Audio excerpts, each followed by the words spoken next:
So, good afternoon, everybody. Let's warm a little bit up. Let's make it easy. Who ever heard about Bitcoin? Yeah, okay. Who owns a Bitcoin? Okay, good for the rest that they didn't lose money on it. Yeah, let's talk about blockchain in this session and what you can do about it in sports. It's a hotly discussed topic. And there's an enormous amount of confusion around, and also many talks around that, in my opinion, are more confused than informative.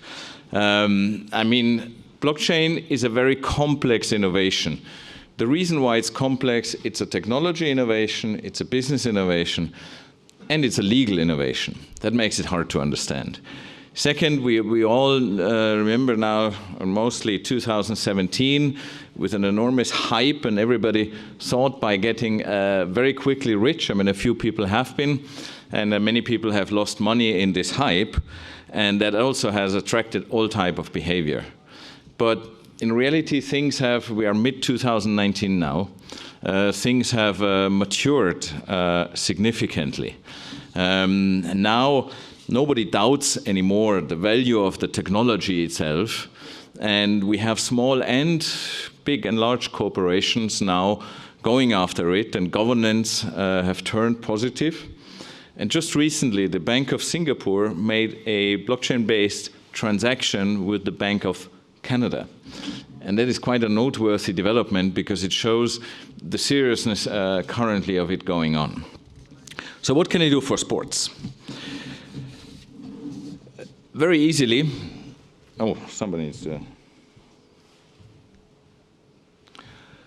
What can you do for sports? Well, first and foremost, I believe blockchain can bring new revenue and funding opportunities. Why do I say that? I will talk today about our project with the Jiu-Jitsu Federation about digital collectibles. And digital collectibles with blockchain just got the missing link and present, for me, one of the more immediate, more tangible opportunities in the blockchain space. Of course, there is much more. I mean, there is the promise that, as somebody mentioned before, that the individual athlete or the individual sports IP holder would get more revenue than before, and middlemen are reduced. But a lot of work has to go into that until that will become a reality. Second big thing is blockchain technology allows to create this trusted data ledger where data cannot be changed, or if it's changed, you see it immediately. And that would allow also in sports to record and track, for example, performance data of athletes with a timestamp, with history and immutable. That could in return help to reduce fraud or any alteration of data. And last but not least, blockchain technology presents some interesting mechanism to automate mini transaction, and we will talk a little bit how you can combine that with collectibles to enhance the fan engagement, the fan experience. Now, just one comment again, what is blockchain or blockchain technology? Then very clearly there was a group, one person or a group of people out there, they wanted to create a world currency. The name of that world currency is Bitcoin. Now, they wanted to create this currency independent of central banks or anybody that would disturb them. So they needed to invent some kind of technology backbone, ideally over the internet, that would allow transactions with this Bitcoin, and also trusted transactions, so that when I have one or many, that it really belongs to me. And so they invented a technology, I would simply call it a software technology with some legal innovation to do that. It's in other words, you could also classify it as a mini notary system around the internet. Now, nearly as a side effect, they invented a technology that, together with the creativity of many entrepreneurs, has now opened up many more applications. But the initial intention was the coin one, the currency one. But now a lot of other applications have come up.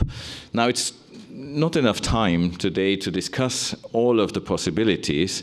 Therefore, we have tomorrow the workshop sessions on blockchain, and you are free to join and can ask any questions. Any questions are allowed. I want to put your focus on so-called digital collectibles. Now, what is that? I believe this is one of the biggest new merchandise opportunities, fan engagement opportunities that we have. And interestingly, it came about with end of 2017. Some entrepreneurs created a crazy website called CryptoKitties. And I invite you all to go there, and you will see cat pictures, different colors, different shapes, and people could buy these cat pictures and they could sell them. They could also change them, and then they became even more expensive. So that was hugely successful. And that created a total new token category called collectibles, digital collectibles. Now, what does that mean for sports? In sports, many of us have grown up with Panini pictures or baseball cards, so we know that we want to have the stickers and we want to have an album. And it's the same thing, the same general principle, just now in a digital way. Or if you look at it in the broader picture, merchandising is one of the most successful commercial elements and fan engagement elements in sports, and basically 1/4 of the revenue in sports overall is merchandising. And we're talking here about a form of digital merchandising. Now, the generation that's growing up now and is now in the age of 14 to 30, for that generation, all that is totally normal, because they all grow up with video games. And in video games, you have the so-called virtual items. And if you're a parent, then you know that your kids spend insane amounts of these virtual items. And you can ask yourself for what they are good, but in reality they do. They love them. They become objects of desire. So the young generation grows up with that. So for them, it's, I would nearly say, half an expectation that you also would have virtual items, digital items for your favorite athlete, for your favorite sports, that have some special benefits that make them special. And blockchain technology has just given the last kick to make all this with a reasonable effort possible. Now, to demonstrate this in the area of sports and run the first pilot case with a whole sports federation, we have teamed up with the International Jiu-Jitsu Federation. And I would like to ask Joachim Tumfart, Director General of the Jiu-Jitsu Federation, to come up and talk a little bit why they do it.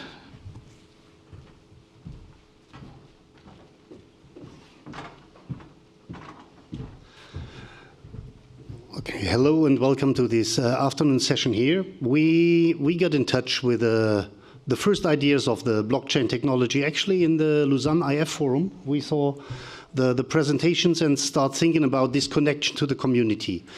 We are not present in too many TV live broadcasting.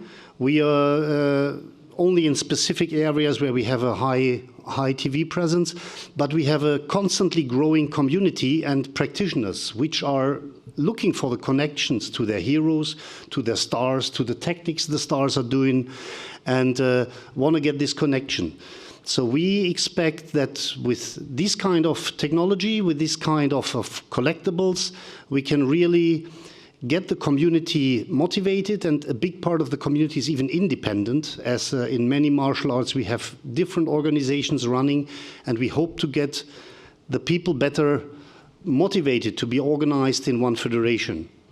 And the second aspect is, as we don't have a very big professional field for the athletes and coaches, we see a big chance to give something back to the athletes, to distribute revenues to the athletes in the direct way without having a big complicated system in between and margins where a lot of these revenues get lost. So we see a big advantage or a big chances getting our community together, getting these revenues distributed to everybody, that all the players can be part of it, and going to move on in our timeline and see in our next World Championship how it works up. Thank you. Good. Thank you. Yeah. So, project partners in the project are basically 3 entities. One is a company called Exports. Exports are the technical partner. They are specialists in creating fan engagement with live streaming, social media, all in one app. They have worked with Sportaccord. They've worked with various associations already. Then we have ourselves. We are an advisory firm worldwide, fully focused on the topic of blockchain and on the topic of complex token offerings. And then we have the Jiu-Jitsu Federation itself. Now, in order to illustrate a little bit that, and we not only have talking and slides, we prepared a little video. So I hope the colleagues behind can start that.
So that was a little video. Now, what does this mean for the fans? How do they interact? I mean, for the fans, it's very clear.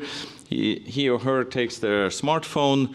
They buy these cards on the phone virtually, as they did before physically.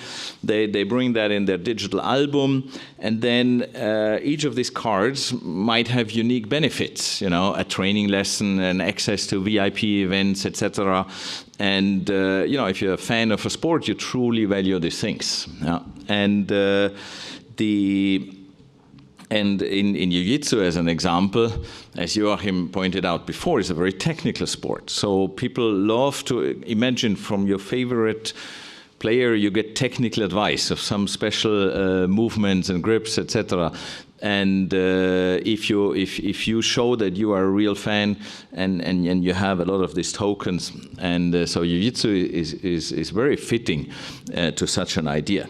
It could be also access to specific video clips with the technique, training video clips, and then you can link that to the address, the blockchain address of the user, and you see you can automate that even and organize that all in a very efficient way. And it allows the fans really to engage deeper with the sport and with their favorite athletes, and then it has a little gamification component with it, because I mean, you try to be a good team manager. We all, or some of you might know, the virtual football manager, the virtual Bundesliga manager are all fantasy games. They all go into the gamification, and with these cards and then trading them and being successful and picking the right winners. There's so much richness in story and fan engagement, and we are all eager to try that out now with Jiu-Jitsu. What's in it for federations and for players? If done in the right way, federations and individual athletes will be the issuers and can issue this type of cards, this kind of collections of digital collectibles. They can, for me, the secret of success will be always that they customize it and put what's unique to their sport or unique to the athlete on it so that it becomes really interesting, and it can become a new revenue source. And especially smaller sports, niche sports, and athletes that don't get immediately the large media attention, the large media rights, funding is always the topic. Yeah? And also when you're an upcoming athlete, funding is always the topic. Now here you get a tool to work with to find new funding resources. And additionally, we talked a lot about big data, we talked a lot about the fans, but you need to get a hold of the fans. It's not just an anonymous address somewhere or some click on that watch the stream. You want to find out who it is. You want to find the identity so that you can address the fan. And so again, this gives you another tool to know your fans at the very end better. And additionally, we all know that we practice maybe only a few sports, but we watch and we follow a lot more sports. So there could be a nice spillover effect between different sports. And I know enough young people from my time at the Electronic Sports League. They love to get into a sport just for the fun of guessing the sport right. Who will be the winner? Who will be the top rank leader? All these things. And we need to provide that, basically. Now, what's our roadmap? Basically, today we announced and we want to show first pilot results during the World Championship in Bangkok, and then have a more full rollout at the World Championship then in Abu Dhabi. So we have a tight work schedule, but we all together want to bring this quickly to market and show how it works. Now, very important, when you do this, when you have a collectible, you want to know how your athlete and your sports is doing. So live streaming, video on demand, media content, social media content, statistics become very important because one drives the other. With more media, then people will be more informed, know how the athletes are doing, and the other way around, and that will drive also the collectibles trading. Therefore, with the pilot project with the Jiu-Jitsu Association, this entails also the build-up of live streaming channel, video coverage of the tournaments, all in an app so that fans can follow the sport more directly. Now, for any other sport, of course, you have the choice that you either go also in your own customized solution, use other channels available, or you could also use an app that we had created together with SportAccord. It's called Sports and Me. It's also part of your functionality in the SportAccord conference app, where we already have the basic platform, a basic interaction platform for fans that could be used. Now let me make a summary. The blockchain technology, and especially this topic of collectibles, will present, let's say, one of the first tangible opportunity to use blockchain very well. There is also the opportunity, of course, with the whole topic of trusted data.